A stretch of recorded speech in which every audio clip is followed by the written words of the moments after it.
This is the log of Magnus Carter, scientific observer with Space Force.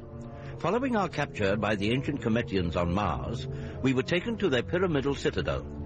There we repaired one of their sunboats, and in gratitude, their god King Ray, called Natum, created us lords of his court. This honor, however, was fraught with danger, a danger that became acute when the god king suffered a heart attack. When he elevated us to high-ranking court officials, we swore an oath. Of course. We swore that we would serve him as long as he lived, in this world and the next. Eh? When he dies, I think we will share his fate. Oh, no. What are we going Well, he's not dead yet, so let's turn our minds to escaping from here. Someone come. Oh. No, Fred. I bring joyful news. Yes? The king has departed this world. Already? You are to travel with him to the Golden Land.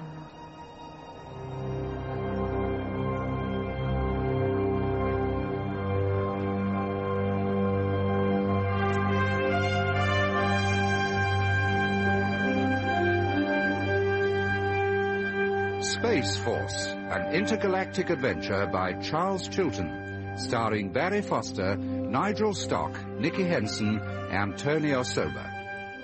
Episode 5, Living with Death.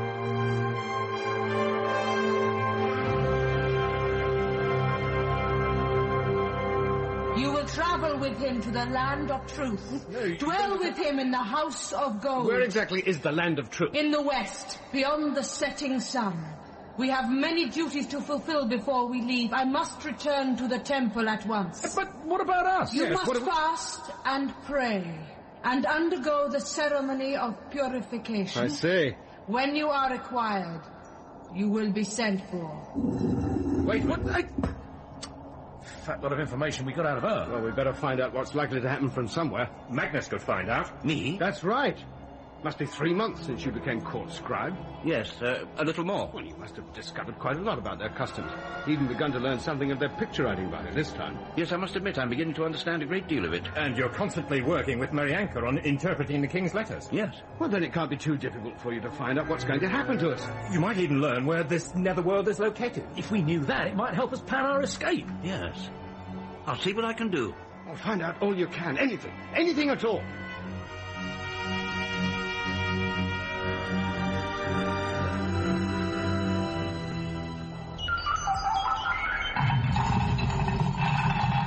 Magnus! Saxony's Magnus! At last. You've been gone nearly a week. Now, you can blame Marianka for that. Once I began to ask him questions, he wouldn't let me go until he'd answered them all in detail. Oh. Up half the night, every night, explaining rituals, tomb texts, coffin texts, mummification. Mummification? They're not going to do that to me. This Cometian obsession with death, it's beyond belief. It's sick. Oh, Marianka explained that the Cometian obsession with death is due to his devotion to life. What? Well, the best existence a man can hope for in the next life is one that contains all the things most desired in this. He can ask only that things continue just as they were. Not for anything better? No. If you're a peasant in this world, you can expect to be a peasant in the next. Very nice if you're a king or some high-ranking court official. For which the peasant should be grateful. I don't see how. Only a god can enjoy the full pleasures of the afterlife. When he dies, a king automatically becomes a god. But he's also still a king. And he needs his court, his priests, his peasants, his whole entourage round him. He takes them all with him after death, and his servants are grateful. For only by serving the god can they even hope to reach the next world. What about the others, the ones left behind? They know only one life, and then oblivion. In the word, there is life. Without it, there is nothing. Charming. But suppose in spite of all that they don't want to go. Well, that's too bad. All servants swear to serve their king in this world and the next. There is no escape.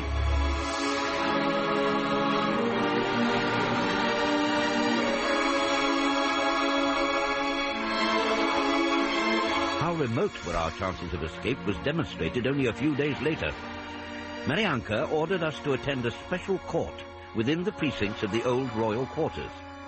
We had been called to witness a trial.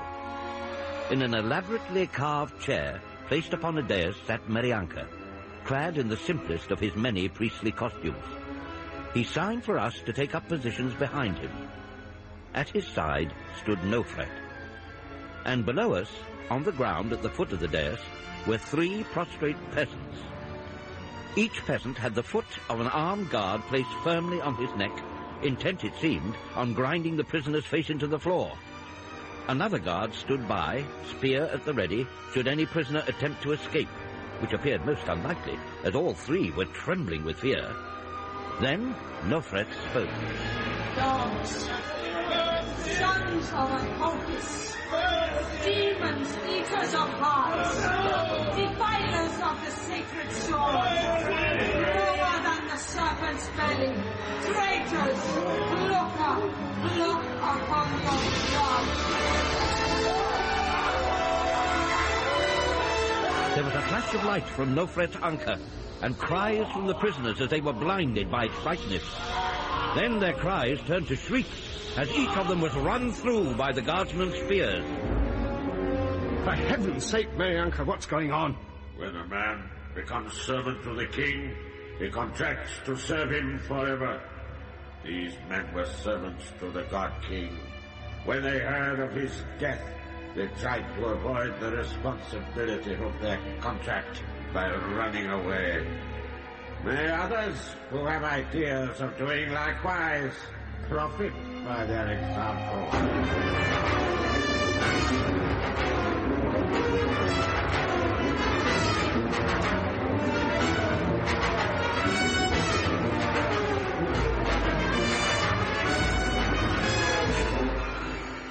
It was almost as though he knew we were planning to escape, as though the whole trial and execution was put on just for our benefit. They were genuine deserters.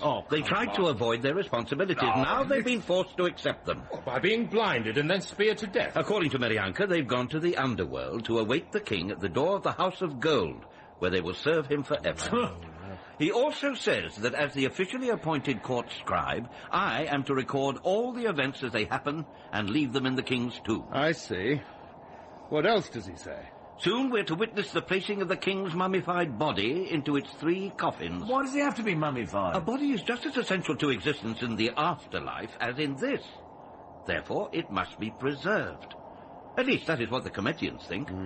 I shall be quite happy to preserve my body just for this life. Same here. I'd rather continue it down on Earth. Marianka. Good. You are ready. Now, we witness the placing of the mummy in the coffins. Do we need 8 armed guards for that? My lord, they have been appointed to watch over and protect you. You must not come to any harm before the funeral. You are essential to its taking place.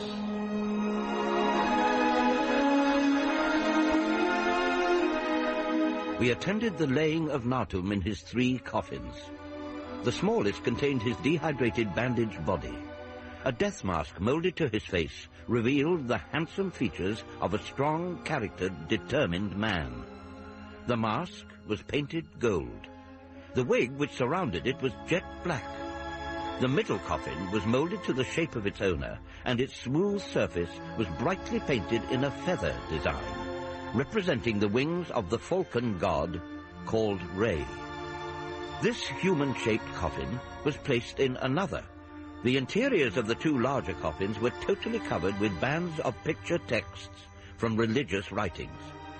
For among all the amulets, totems, talisman, and charms associated with the dead king, none was so powerful as the word.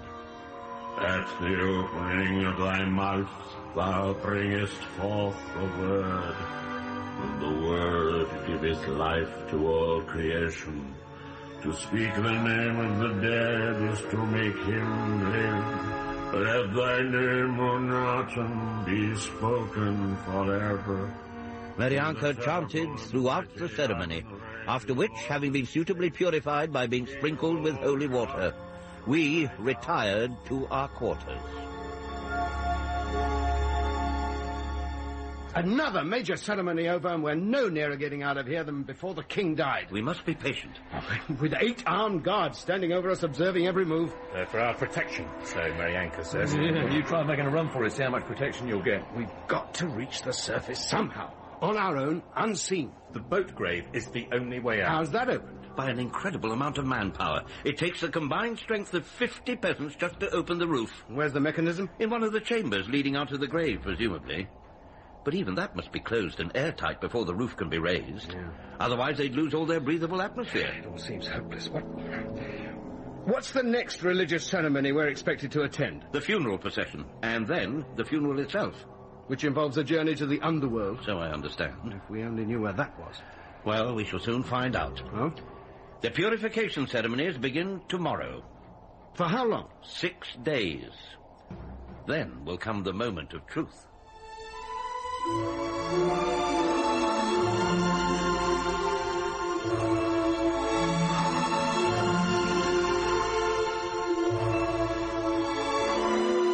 Six times we were purified. On the 7th day, the great procession wended its way towards the boat grave, where the mummified body of the god King Ray, called Natum, was to be ceremoniously laid in the airtight cabin of the sunboat. The royal household staff and a number of representative artisans and peasants made up the greater part of the procession, each carrying an article or tool to indicate his or her trade. The cooks carried knives and cooking pots. Attendants of the bedchamber bore a model of the king's bed, tables, chairs, and wall matting. Then came the peasants with their hoes and scythes, the boat builders with a model of the very boat they were now boarding, and brickmakers bearing 4 magic bricks to place in the king's tomb. All boarded the boat and descended to the spacious area below deck.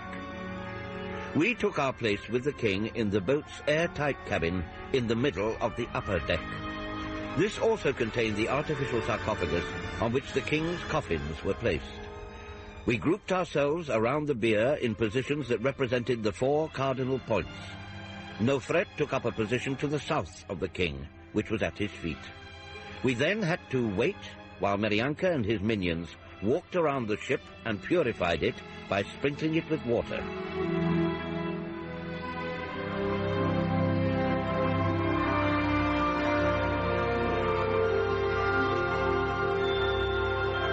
What have you brought there, Chipper? The intercom set. Marianka insisted on it. The insignia of my royal duties, he said. Oh, yeah. Very useful to the king in his new life. And, the anchor may be useful to us.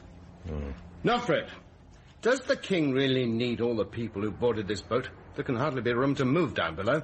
As in the old life, so in the new. But why did they bring all that furniture? The king must sleep, sit, write, read, pray. Nothing is different. And all that food? The journey is long. We shall all need sustenance until we reach the House of Gold. Beyond the setting sun? That's right. Do we really fly to this mythical place? To reach the land of truth, we must first overcome the powers of The darkness. powers of darkness? Yes. They are... Prepare. Prepare yourselves for the dark and dangerous journey. Are we actually going to take off? Of course. How else can the God King, Ray called Natum, conquer death and experience regeneration? In just a few moments, the heavens will open and we shall be on our way. You must remain here at all times and defend the God King against his enemies. But he's already dead. Who can harm him now? The powers of darkness that would consume the sun would also prevent the resurrection of Ray called Natum and condemn him to the underworld forever. You must be quick, my lord. The time is near. Give me my spear and the mask of Seth. I must take my position on guard. Outside? Oh, I must. How else can what is written be fulfilled? He's going to stand guard out there in the bows. And it is all pretense. He'd never stand out there if he were really going. It'd be impossible.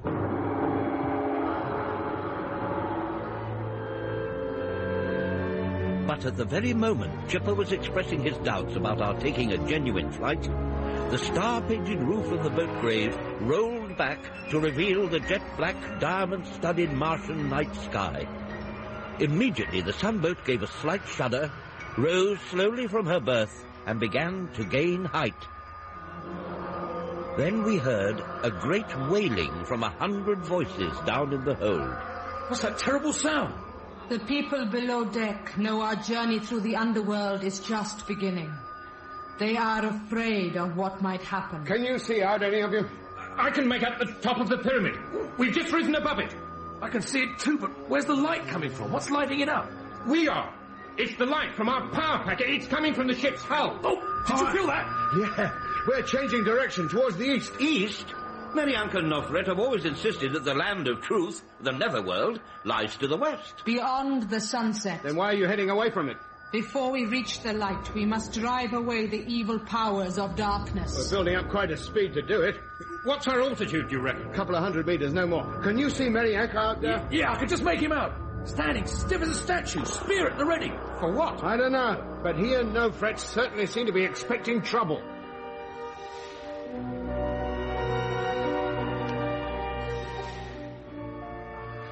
How long have we been flying now?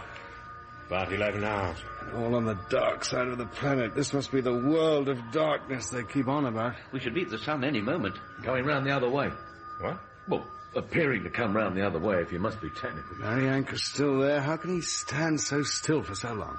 How does he cope with the cold? The ship's covered with ice. Ice? Dry ice. Carbon dioxide. There's no water on the surface of Mars. Oh, there is under it. Otherwise... Oh, Great Scott, what was that? What did we hit? Look at Marianka. Blimey! She's gone bonkers. Shadow fighting with his spear. Zapupis, the great invisible darkness. The monster serpent, the evil one. Every morning he tried to devour the sun and leave the world cold and without stability. But what's Marianka doing? He is fending off the serpent. With just a spear? I see no serpent. He is there. Look! Marianka! He is winning. Huh? Look at the sky, red with the serpent's blood, redder than the sand of Kemet. First rays of light from the morning sun. It is staining the whole sky. Typical Martian sunrise. Who does she think she's kidding? Then what did we hit? I don't know. Marianka's kneeling down. What? Hurt? No, just exhausted. He's getting up. He's coming back to the deck house. I think the fight's over. How did he maintain his balance? I don't understand how he... Marianka has trained all his life for this. It is his family's duty. His father fought the serpent 3 times. He's into the airlock. Marianka! The fight's exhausted him. He's covered with blood. Where's it all coming from? A lot of double punctures all over his body. Just like the bites of a very large serpent. It's impossible. Help me clean him up. Leave him. What? Only I know the magic words for the healing of the wounds inflicted by Apophis. Let him lie where he is. Well, if you say so. If you ask me, it'll take more than a few words to heal that lot.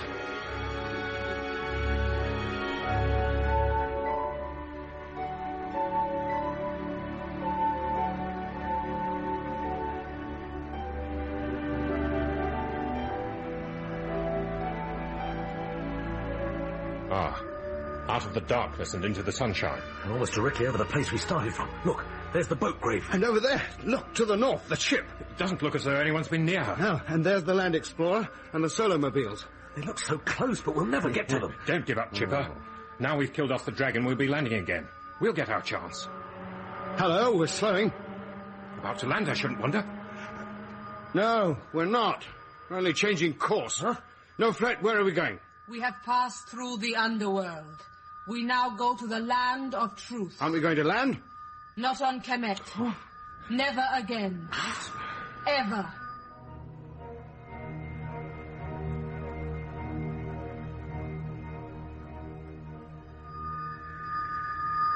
How long is it now? 5 days and 4 hours, roughly. Estimated speed? I'd say 1,000 an hour, again, roughly. Which means we've come about 120,000 miles. We must be heading for the asteroid belt. I can't believe that. Provided we are on the correct path, we could only reach it in about 13 years. 13 years? We won't last 1/10 of that time. You don't understand. Food will run out in about 3 months. It must be hell down in that hole. All those people and so little room. We must turn back, otherwise this will be a ship of the dead. But this is a ship of the dead. That is its sole purpose, to transport the dead to the land of truth. Well, there's one corpse only on this vessel. Everyone else is alive and kicking. But not for long. Soon they will join their lord and master in the netherworld, where they will serve him as they did on Kemet. In my estimation, the nearest planet we can land on, other than Kemet, is 13 years away. No, not 13 years. 13 days. What? I've just remembered something Mary Anchor told me. 13 days to the House of Gold.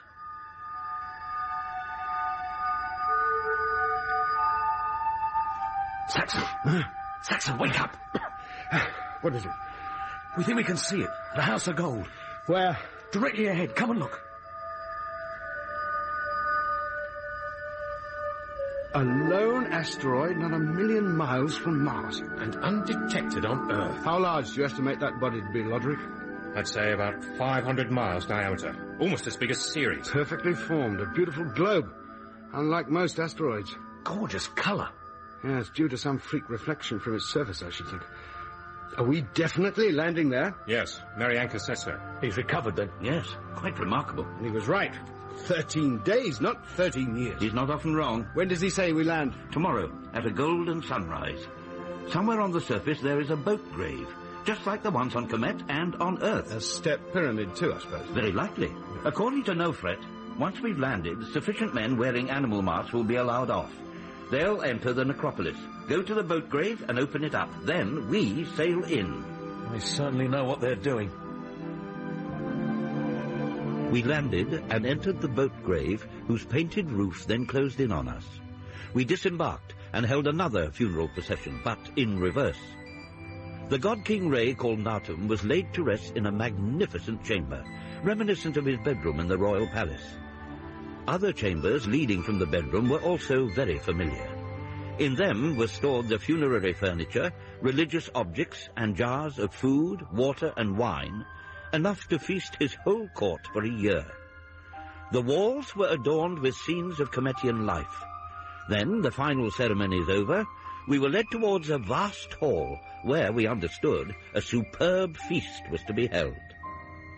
What are these other chambers? Who's buried in those? Ancient kings who died on Earth. How did they get here? We brought them back, first to Kemet and then to their golden home. And who is the king in that chamber we just passed? He is known as Cheops, the builder of the Great Pyramid of Giza. Ah, but he was never buried in it. He was. Hundreds of years before the pyramid was broken into, my ancestors removed his coffin and his mummy to Kemet, and then here. Since then, the plundering of tombs has been so constant we have been unable to restore them all. Yes, but we intend to retrieve all we can.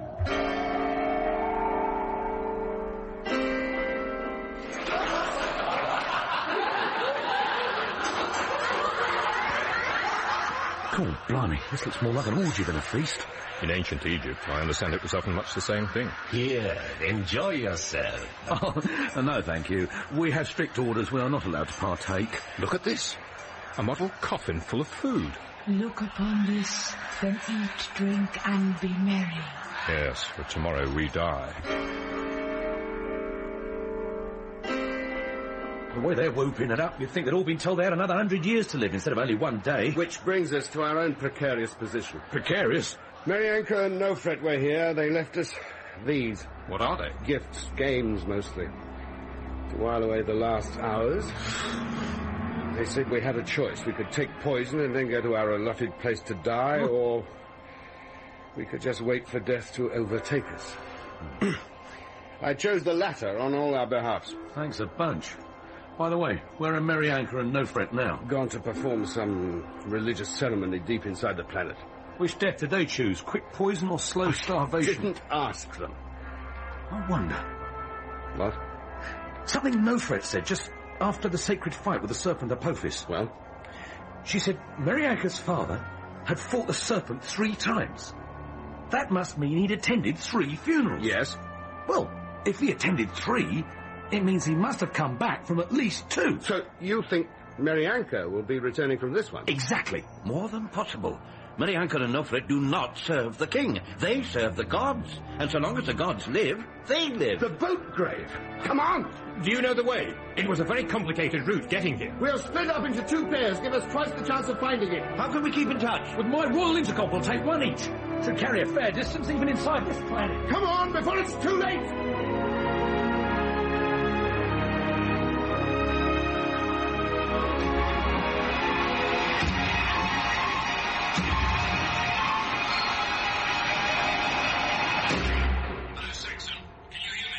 Yes, I can, but very faint. Contact's very difficult. We may have some news any minute. You know the way you took? I've marked it. It's easy to follow. Now, wait a minute, I think we're here. You found it? The first portcullis. We'll call you back. Roger. Come on, Chipper. You've had experience opening portcullises. It's finely balanced. Once it starts moving... There. Up she goes. Well, that's one. There's the other. That leads to the boat grave. Yeah, well, we must put our masks on first in order to breathe. Not if the roof's closed. We can't take a chance. Now, put it on. Okay. There. How's that? Good. You hearing me? Loud and clear. Then let's open portcullis number 2. One more push. Now.